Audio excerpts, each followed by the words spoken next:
Hello Global Family, welcome to our podcast for today. And ang topic natin is called Learning to Say No. In 1 Corinthians chapter 6, the Bible says, "You say I'm allowed to do anything, but not everything is good for you. And even though I am allowed to do anything, I must not become a slave to anything." Alam nyo, naniniwala ako that choices in our life will determine our victory in our future. Sabi nga nila, our life is a product of our choices. Ibig sabihin, our life is a product of our yes and our no. One wrong choice could ruin your life, but one right choice could actually bless your life. Naniniwala ako na yung choice na yan or our decision to choose something is actually one of the most beautiful gift na binigay ng Panginoon sa bawat isa sa atin. Kung iisipin po ninyo, in almost anything, we have a choice. May choice ka kung ano ang kakainin mo, may choice ka kung ano ang susuotin mo, may choice ka nga kung magsisipilyo ka ba o hindi. And even in our life decision, katulad ng career, life partner, education, isang blessing siguro na hindi tinanggal ng Panginoon yung abilidad nating mamili. Yun nga lang, pag tayo ay nagkamali sa ating mga naging pagpili, ay nagre-resulta po ito ng mga consequences sa ating buhay. Katulad po ng ating mga unang magulang na si Adam and Eve, yung kanilang maling desisyon o maling choice ay naghatid po ng kamatayan at kasalanan sa bawat isa sa atin. That's why kung ang ating desisyon at ang ating choice ay may malaking epekto sa ating buhay, naniniwala ako na napakahalaga na meron po tayong mga boundary. Yung mga boundary po kasi na yan sa ating buhay ang magdedetermine at magdedefine kung sino ka. Yan din po ang magdedefine ng ating identity. Kailangan natin ng boundary line. Yung boundary line na yan ang magsasaad ano ang ating pinapaniwalaan, ano ang ating binavalue, saan tayo mahusay o magaling. Kumbaga, kapag may boundary line, yan yung magdedetermine ito ako at ito yung hindi ako. Yung boundary ang magdedetermine saan ka magsisimula at saan ka magtatapos. Yung boundary din ang magdedetermine kung ano yung responsibility mo at hindi mo responsibility. Kailangan lang tama at maganda ang ating boundary. Kasi yung mga great boundaries na yan ay naghahatid ng great blessing sa ating buhay. Pag naging tama po yung ating boundary at nakakapagsabi tayo ng yes sa tamang bagay at no dun sa mga maling bagay, yung mga boundaries na yan ang mag-activate ng mga pangako ng Panginoon sa ating buhay. Yan din pong boundary na yan na magpo-promote at magbibigay sa atin ng totoo at panghabang buhay na kalayaan. In fact, kung iisipin po ninyo at titignan po ninyo ang Biblia, si Lord naman talaga ang kauna-unahang boundary setter. Kung titignan niyo po ang creation is actually a picture of a boundary. Diba? Sabi ng Bible sa Genesis, the earth was without form and without shape. Kumbaga, ang mundo before the Lord is chaotic. And a life of chaos is very possible kapag hindi tayo nag-set ng boundary. So anong ginawa ng Panginoon? Nung siya po ay nagsalita, nag-set siya ng boundary between light and dark. Nag-set siya ng boundary kung ano yung basa at ano yung tuyo. Maging sa ating human sexuality, nagbigay ang Diyos ng boundary between male and female. In fact, si Adam and Eve, nung nilagay niya dun sa Garden of Eden, yung Garden of Eden meron din pong boundary. Hanggang sa ating 10 Commandments. Naniniwala ko na yung 10 Commandments na yan is actually a boundary too. Doon sa 10 Commandments nakasaad, ito yung pwede at hindi pwede. Sabi ng 10 Commandments, thou shall not murder. You shall not commit adultery. You should honor your parents. Ibig sabihin, boundary pong lahat ng yan.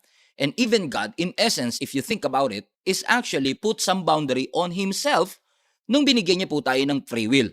Now, let me just clarify. Ang Diyos natin ay powerful. At ang kanyang power is infinite. Pero, tignan nyo, kahit infinite ang kapangyarihan ng Panginoon, binigyan niya po tayo ng kapangyarihan na mamili. God has a choice not to give us a choice. But He set a boundary for Himself in essence at sinabi niya, let these people, you and I, must have a choice. Ibig sabihin, there are things because of that choice, because of that boundary, there are things that I can do, and there are things that I'm not designed to do. Dahil nag-set si Lord ng boundary eh. Kumbaga, meron ka mang kakayanang mag-cheat, may kakayanan ka mang mandaya, pero hindi mo yun gagawin kasi nag-set ng boundary ang Lord kung ano yung pwede at ano yung mga bagay na designed for us to do. Napakahalaga ho niyan kasi ang bahay na walang bakuran, ang buhay na walang boundary, kahit yung mga blessing, tatagas, mawawala sa atin. Kumbaga, yung boundary, hindi niya lang wini-withhold ang intruder, hindi niya lang pinipigilan ang curse, kundi pinipigilan din niyang lumabas yung mga pagpapala sa ating buhay. For example, in creation pa rin, nung nilikha ng Diyos ang Garden of Eden at nilikha ng Diyos ang tao, isang instruction na napakahalaga ang binitawan po ng Diyos sa Genesis chapter 2 verse 16 to 17. Ang sabi niya, the Lord commanded the man. Ang sabi ni Lord, you are free to eat from any tree in the garden, but you must not eat from the tree, boundary. You must not eat from the tree of the knowledge of good and evil. For when you eat from this, kung kakainin nyo itong ipinagbabawal, you will certainly die. Now notice nag-set ang Lord ng boundary. Pwede nyo kainin ng lahat, pero wag lang ito. Notice na hindi sinabi ng Lord na kapag ginawa nyo ito, ako ang papatay sa inyo. No, ang sabi ng scripture, yung pagkain nyo nito, yung paglagpas ninyo sa boundary, yun ang papatay sa inyo spiritually. Ibig sabihin, yung boundary na yan na sinasabi ng Lord na huwag niyong kakainin is actually a protection kay Adam and Eve against death. Yun nga lang, we don't usually see it that way. Madalas kapag may mga boundary sa buhay natin, akala lagi natin, parang may wini-withhold o may mga bagay na ayaw iparanas ang Panginoon sa atin. Naalala ko, 5 years ago, nung tayo po ay dumaan sa isang pandemya. Siguro, pag pinapanood nyo ito 10 years ago, medyo matagal na sigurong panahon yun. Pero kami ngayon, medyo fresh pa sa amin 5 years ago, na yung gobyerno, because of the pandemic ng COVID-19, ay nagbigay ng boundary, no? Na merong tinatawag noon na quarantine borders. Ibig sabihin, ito yung mga pwede mo lang puntahan at ito yung hindi mo pwedeng puntahan para ma-prevent ang bansa na kumalat pa ang pandemya. Pero syempre, lahat ng tao may sari-sariling kagustuhan. At hindi mo pwedeng sabihin na, ay hindi po pwede na yung gusto ko ay maapektuhan ng gusto ng gobyerno. Bakit ako ikukulong ng gobyerno rito? Pinaparusahan ba ako ng gobyerno? Bakit niya inaalaw na magstay ako sa sarili kong bahay? Hindi. Hindi punishment yung boundary. Yung boundary, yun ay proteksyon ng Panginoon, proteksyon ng gobyerno para hindi tayo magkalat o makahawa, hindi tayo mahawa ng sakit na epidemya.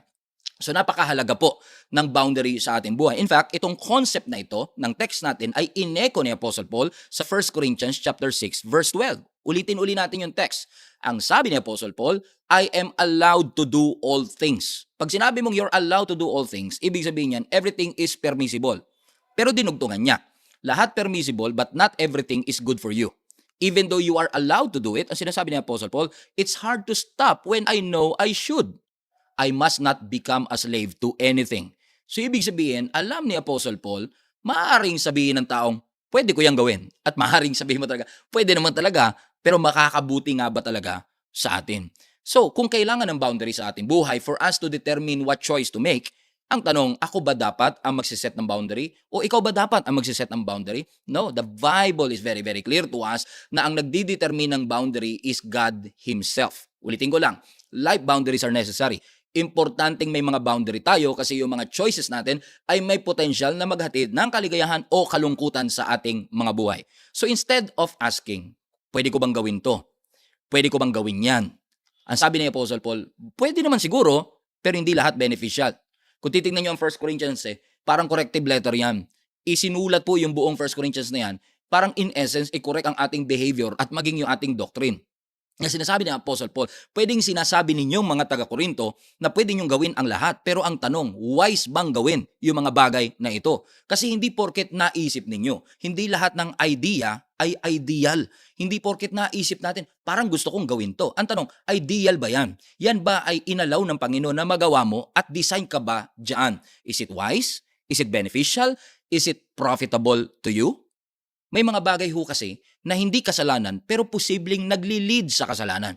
Yun siguro yung sinasabi ni Apostle Paul na, sige, gawin mo, pero teka lang, permissible? Yes, pero makakabuti ba sa'yo? Is it wise for you to do that? At maaaring noon, iba ang kanyang specific na ipinagbabawal o wina-warning sa mga taga-Korinto. Pero ngayon siguro magandang tanungin, yung pag-i-stay ba natin ng gabi at nag-i-scroll tayo sa social media, kasalanan ba siya? Marahil hindi, pero posibleng magdulot at mag-lead sa isang kasalanan. Yung isolation, maaaring hindi naman kasalanan, pero if you keep yourself always isolated, it could lead to sin. Procrastination also. Hindi naman kasalanan, pero it could lead to sin. Online games, for example. Hindi ako against yan, ha? Pero posibleng hindi nga siya kasalanan. Pero kung magiging addicted tayo rito, it could lead to sin. Yung pagbabasa ho natin ng mga latest chika, no, sa social media, maaaring binabasa mo lang naman siya at sinasabi mo, hindi naman ako yung mismong nagchichismis. Posible. Pero posible rin na habang binabasa mo siya, naglilid ka sa pagiging judgmental, naglilid ka na husgahan yung personality o yung aksyon ng isang tao. So instead of asking, pwede ba to o pwede ba yan? Pwede ba ang kiss? Pwede ba ang holding hands? How far is too far? What is the boundary? Again, the big question should be, is it wise for you to do it? Magpapatato ba ako? Iinom ba ako ng wine? Kakain ba ako ng baboy? Is it a sin? Kailangan ba? Dapat ba? Pwede ba? When I say yes, pag sinabi ko, sige gawin mo, pwede sabihin mo, sige gagawin ko. Pero kapag sinabi mo, pastor na no, o sige hindi ko na rin gagawin. So si Pastor Stephen ba dapat ang mag-determine kung ano ang dapat at hindi dapat gawin? No. Let the Word of God govern your decisions. So the right question is hindi lang bawal ba o hindi. How far is too far? Ano ba ang boundary? Magandang tanungin din, is it good for you? Is it good for me? Does it bring me peace? Does it bring me joy? Because ang alam ko lang, no, yung pamamaraan natin ay hindi laging naghahatid ng kapayapaan. Yung decision natin ay hindi laging nagbibigay ng kaligayahan. Pero God's way is always the right way. God's way will always bring peace. It will always bring joy. It will always bring deliverance. And it will always bring miracles in our life. In fact, the truth that I want all of you to be reminded today is that kapag ka nagsabi ka ng no sa boundary, meaning inayawan mo, hindi mo in-exercise, hindi mo prioritize, hindi mo binigyan ng premium ang boundary. When you say no to boundary, you say yes to bondage. Mas lalo tayong nafo-fall into bondage dahil dito. Naalala ko ang nation of Israel, nung sila ay palayain ng Panginoon mula sa Egypt, papunta sana ng Promised Land, nung sila po ay nandun na po sa paanan ng Mount Sinai, si Moses po ay nagpaalam na aakyat ng bundok to spend time with the Lord. Kasi naniniwala tayo based on what we've read na nung nag-spend si Moses ng 40 days and 40 nights ay natanggap po niya yung 10 commandments at yung instruction papunta po sa tabernacle. Pero alam naman natin ang storya. Habang si Moses po ay nandoon sa taas ng bundok, ay naging impatient ang nation of Israel na ang tagal-tagal ni Moses doon sa ibabaw ng bundok. At dahil matagal si Moses na kanilang leader na nandun sa ibabaw ng bundok, yung kanya tuloy kapatid na si Aaron ang pressure ng mga nation of Israel kasi sinasabi nila, mag-create tayo ng Diyos na pwede nating makita. Siguro dahil ang Diyos invisible, naghahanap sila ng visible representation of the God that delivered them from the nation of Egypt. And alam nangyari, alam naman natin ang nangyari sa scripture na pressure itong si Aaron at binigay niya nag-give in siya rather doon sa pressure ng nation of Israel, kaya siya mismo ang naging tagapanguna, no, para mag-create ng guyang ginto o golden calf. At nung na-create na yung golden calf na yan, ang sabi ng scripture yung mga nation of Israel, nung tinitignan nila yung golden calf, sabi nila, ito yung Diyos na nagligtas sa atin mula sa pag-alipin ng mga Ehipto. Which is obviously not true kasi si Lord, si Yahweh ang nagligtas sa kanila. But since they are looking for a visible representation, akala nila yung golden calf ang nagligtas talaga sa kanila. So nung bumaba si Moses, galing sa 40 days and 40 nights na fasting, pagbaba niya, nakita niya yung party-party nitong mga taong ito na pinangunahan pa mismo ng kanyang kapatid. And he was furious. He was so angry na sa sobrang galit ni Moises, nabasag niya po yung 10 commandments, yung tablets of stones. So technically, if you think about it, Moses is literally the first one to broke the law. Literally. At dahil sa galit niya, sinunog niya yung kanilang idol, kinonfront niya ang kanyang kapatid na si Aaron, and then ang sabi niya, pumili kayo ngayon. Kayo ba ay sa Panginoon o kayo ay hindi sa Panginoon? This is a moment that was defining the line of loyalty. Si Moses mismo, nagbigay siya ng boundary. This is a spiritual dividing line. Hindi po pwedeng neutral kayo. Kailangan yung pumili ng side. At alam nyo, ang sabi ng scripture, may mga tao na mas pinili ang golden calf. May mga Levites and 3,000 of them. Listen, 3,000 people, Levites. Mas pinili nila ang golden calf kesa sa ating Panginoon. And you know what happened? Because they chose the golden calf, those 3,000 people died that day. Pero ang tanong, si Lord ba ang pumatay sa kanila? No.